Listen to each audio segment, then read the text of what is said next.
ସତ୍ସଙ୍ଗର ଆୟୋଜନ କରିଛି। ସତ୍ସଙ୍ଗର ଆମର ସଦ୍ଗତି କାମନା କରିବା ପାଇଁ ଏହି ଆୟୋଜନ କରାଯାଏ। ତେଣୁ ସଦ୍ଗତି ତତ୍କ୍ଷଣାତ୍ ହେଇଯାଏ।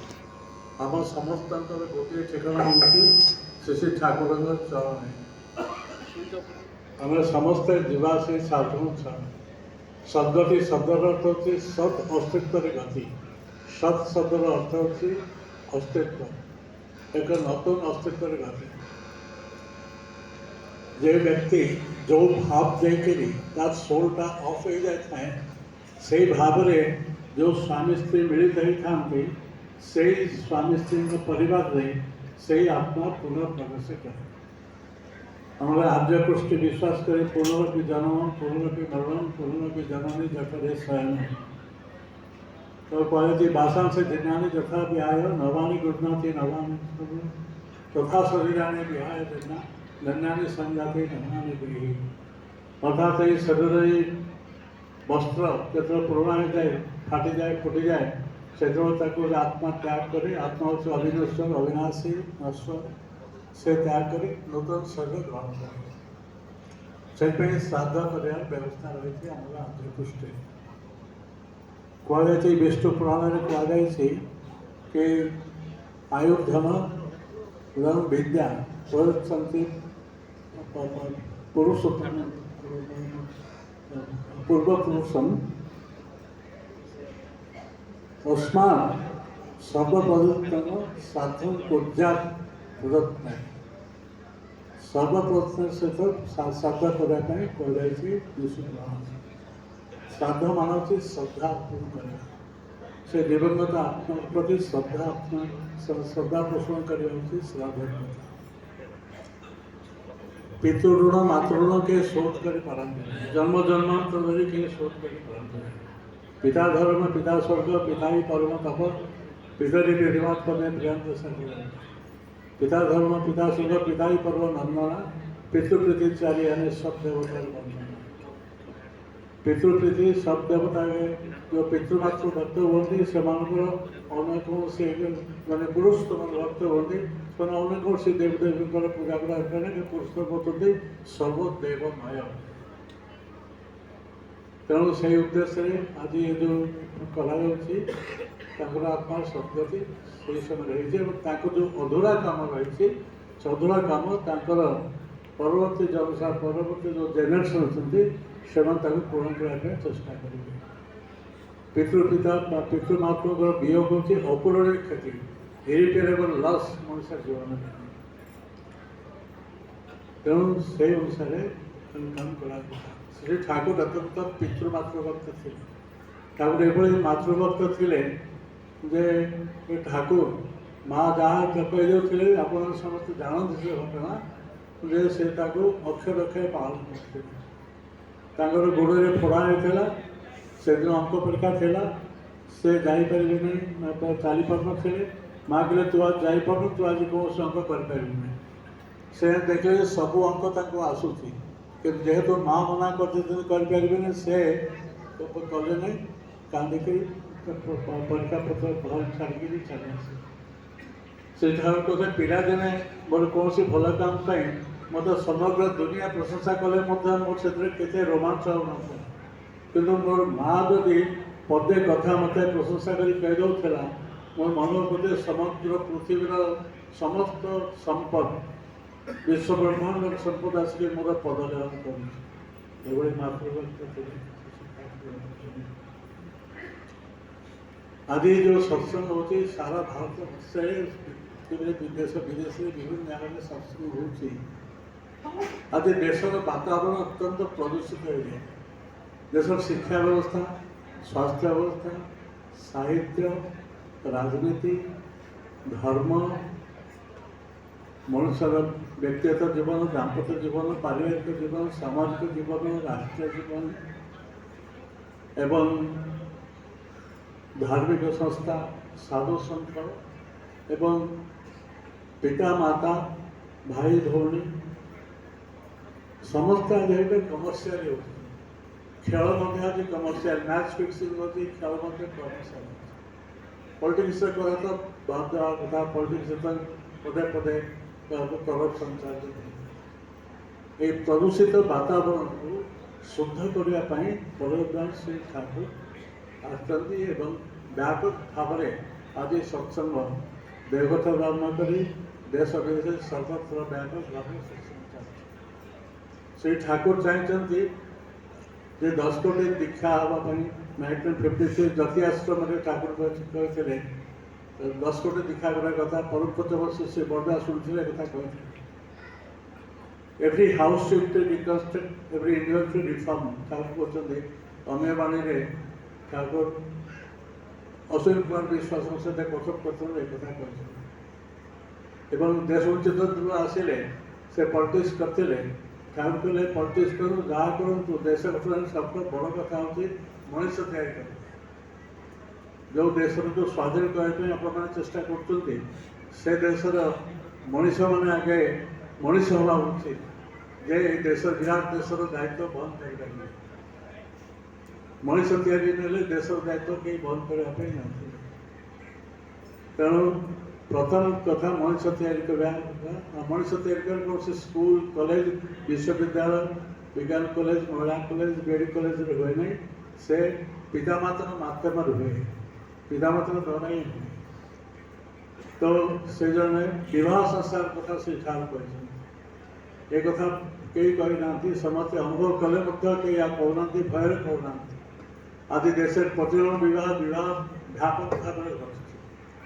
ଏହି ପ୍ରତିବର୍ଷ ବିବାହ ପାଇଁ ସରକାର ପ୍ରୋତ୍ସାହିତ କରୁଛି ଏବଂ ଦେଶରେ ଆଜି ବର୍ତ୍ତମାନ ପ୍ରତିବର୍ଷ ବିବାହ ପ୍ରତିବର୍ଷ ସନ୍ତାନମାନେ ଠାରୁ କରୁଛନ୍ତି। ସେମାନେ ଅଳ୍ପାୟୁଷ ହୁଅନ୍ତି, ସେମାନେ ଟ୍ୟାଲେଣ୍ଟେଡ୍ ହୁଅନ୍ତି, କିନ୍ତୁ ସେମାନଙ୍କର ପ୍ରତିଭାକୁ ସେମାନେ ଡେଷ୍ଟ୍ରକ୍ଟିଭ୍ ପର୍ପସ୍ରେ ୟୁଜ୍ କରନ୍ତି।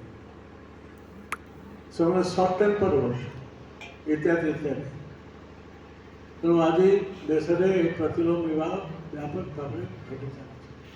ଏ ବିବାହ ସଂସ୍କାର ନ କଲେ ଦେଶର ଉନ୍ନତି କଦାପି ସମ୍ଭବ ହୋଇପାରିବ। ସେଥିପାଇଁ ଠାକୁରଙ୍କର ଏହି ସତ୍ସଙ୍ଗ ଆନ୍ଦୋଳନ ଚାଲିଛି ଏବଂ ଘରେ ଘରେ ଏ ସତ୍ସଙ୍ଗ ଆନ୍ଦୋଳନ କରିବା ପାଇଁ ଠାକୁର ଆଜି ଆମର ଦେଶର ଯୁବକମାନେ ପାଶ୍ଚାତ୍ୟ ସଭ୍ୟତାର ଆନ୍ଧିରେ ଏଭଳି ଭାବରେ ଫସି ଯାଇଛନ୍ତି ଯେ ସେମାନଙ୍କୁ ଆଉ କିଛି ଦେଖାଯାଉନି। ଦେଶ ଦୁନିଆ ନିଜର ସଂସ୍କୃତି ନିଜର ପରମ୍ପରା ନିଜର ସଭ୍ୟତା ନିଜର ଐତିହ୍ୟକୁ ତ୍ୟାଗ କରି ସେମାନେ ବିଦେଶମୁଖୀ ହେଇଯାଉଛନ୍ତି।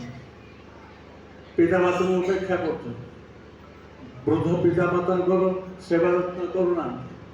ସେଥିପାଇଁ ଆଜି ପାର୍ଲାମେଣ୍ଟରେ ମଧ୍ୟ ଏକ ରେଜଲ୍ୟୁସନ୍ ପାସ୍ ହେଇଛି ଯେଉଁ ପିଲାମାନେ ଆପଣଙ୍କ ବୃଦ୍ଧ ପିତାମାତାଙ୍କୁ ଇଗ୍ନୋର କରିବେ ସେମାନଙ୍କୁ ଦଣ୍ଡ ଦିଆଯିବ, ଜେଲ୍ ଜରିମାନା ହେବ ଏବଂ ତାର ଜନ୍ମରୁ କାଟିକି ସେମାନେ ପିତାମାତାଙ୍କୁ ଦିଆଯିବ।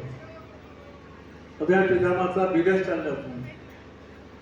ଶ୍ୱଶୁର ମରିଗଲେ କି ଶାଶୁ ମରିଗଲେ ବୋହୂ ଆସିବାକୁ ଚାହୁଁନାହାନ୍ତି, ପୁଅ ଆସୁଛନ୍ତି କରିବା ପାଇଁ ଆସୁଛନ୍ତି ଏବଂ ସେଇ ଅବସ୍ଥାରେ ଯଦି ପିତାମାତା ଯେଉଁ ପୁଅ ବୋହୂ ଯାଉଛନ୍ତି ବିଦେଶକୁ ସେମାନେ ପିତାମାତାଙ୍କୁ କରୁଛନ୍ତି ସେତିକି ବେଳେ ଯେତେବେଳେ ସେମାନଙ୍କର ପିଲା ଛୁଆ ହେଇଯାଉଛନ୍ତି ସେମାନଙ୍କୁ ଦେଖାଶୁଣା କରିବାକୁ କେହି ରହୁନାହାନ୍ତି।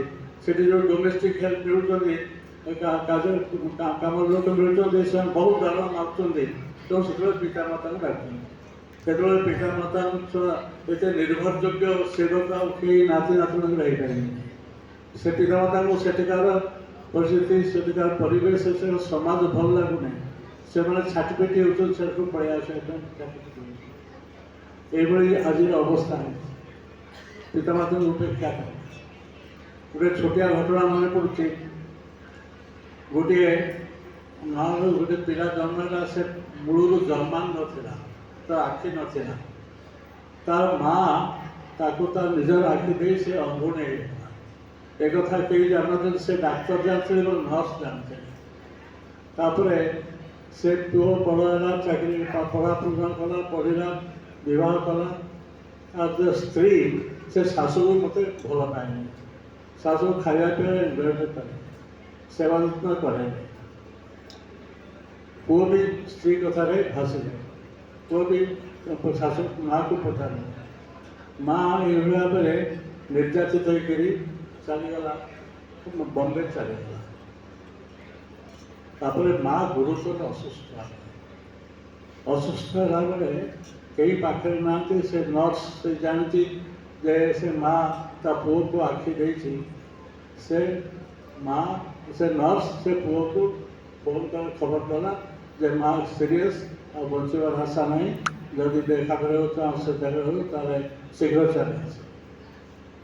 ପୁଅ ଗଲା ହସ୍ପିଟାଲ द्वार पर दौड़ी दौड़ी माँ भी चित्कार कर से गला। माँ जो रूम में थिला से रूम में माँ जो अंतिम अवस्था थिला वो को तो देखी पार नहीं ता हाथ खाता बोले देखिए आँखें बोली देगा से माँ बोले काम देखिए जब छटपट माँ संस्कार करके चले ये अवस्था बर्तमान समाज से कारण आज विदेश में सका जन बाहर होता दीपर आल दीपर आल और विदेश में जो आम देवघर जड़े रानी गोपाल चक्रवर्ती महोदय जी थे देवघर में Sachan x secretary x vice president सुपुत्र कनिष्ठ पुत्र भास्कर चक्रवर्ती से वाराणसी हिंदू यूनिवर्सिटी से फार्मारे टपर पास करते स्कॉलरशिप पाई कानाडा जावाई से परम पूज्य श्री धारण पाखे आशीर्वाद प्रदान कले कानाडा जावाई से मुझे बसली नालकोंडा परम पूज्य आचार्य कहले तू कानाडा जा बस सादे जा जो जा विदेश जा भल से उन्नत पढ़ाशुना करूँ भल पढ़ापढ़ी करूँ से अर्थोपार्जन भल हम एवं कि से रही पढ़ी रही चली आसू निजर बाप माँ सेवा कर देश सेवा कर से कितु आसला नहीं 2 वर्ष होगा से परे आसिक अहमदाबाद में बर्तमान क्लिनिक काम कर तेणु ये देशर अवस्था यही अवस्था को सुधारे पदंजल श्री ठाकुर आसुँच सत्संग आंदोलन कर 6 कोटी लोक जाति धर्म वर्ण निर्विशेष आवाज बुद्ध वनिता निर्विशेष से दीक्षा ग्रहण कले व्यापक भाव में दीक्षा अभियान चलती किसी दिन दीक्षार संख्या कमी जाऊँ गत नीति समय देखा आम देश में 70,000 दीक्षा होती 5,000 दीक्षा विदेश रही बांग्लादेश रही विदेश रही आंडमान निकोबर रही नेपाल रही एमती 75,000 दीक्षा पत्र रही परवर्ती बार श्री दादा जो दीक्षा जो स्पतन करते वर्ष 4 मास 4 क्वार्टर से प्रत्येक दिन प्रत्येक दीक्षा दिवस दिन 3-4 लाख दीक्षा वर्ष को 15-16 लाख दीक्षा होता से जगह आज 75,000 दीक्षा होती बीपी लॉस काम चलती रिवाइव कर चाहूँ ठाकुर समस्त ठाकुर चाहते प्रत्येक दिन मनुष्य को रिवाइव कर ठाकुर मनुष्य कंगाल थे ठाकुर कहते गोटाए मनुष्य को मनुष्य करने राज्य को त्याग कर कुंठित एवं गोटे मनुष्य को मनुष्य करने जदि गोटाए राज्य संपद को खतुर हो जाए कुंठित नुहे तेणु से चाहते गोटे लोक मनुष्य करने मत 1000 बार आशा से प्रस्तुत ये से ठाकुर मनुष्य प्रिय मनुष्य नाम तेणु आम जन्म जन्मांतर आम सौभाग्य जे आम एवं जन पुरुषोत्तम ग्रहण कर त्रिकालज्ञ अभ्रांत सर्वशक्तिमान जे वैशिष्ट्य पाणी जे आपुर जे सर्वदेवमय जे सर्वज्ञ जे सर्वपरिपूर्ण यहीपरि जन्म जन्मांतर सौभाग्य आम सेवक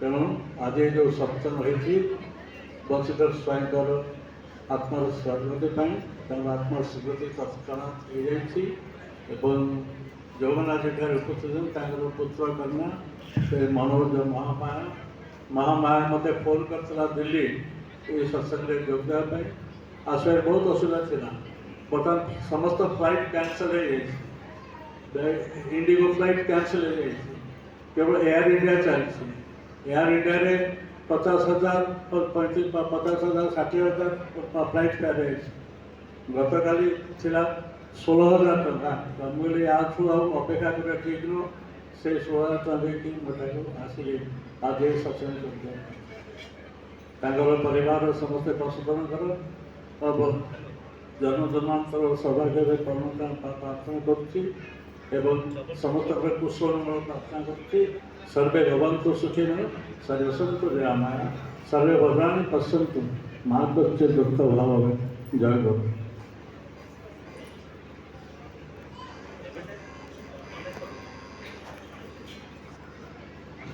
ଆଜି ଏ ସତ୍ସଙ୍ଗରେ ପୂଜ୍ୟ ଜ୍ୟୋତିର୍ମା ଧୀର ଦାସୀ ଯୋଗ ଦେଇଥିବାରୁ ଏବଂ ଦୀର୍ଘ କଥା କହିଥିବାରୁ ଆମେ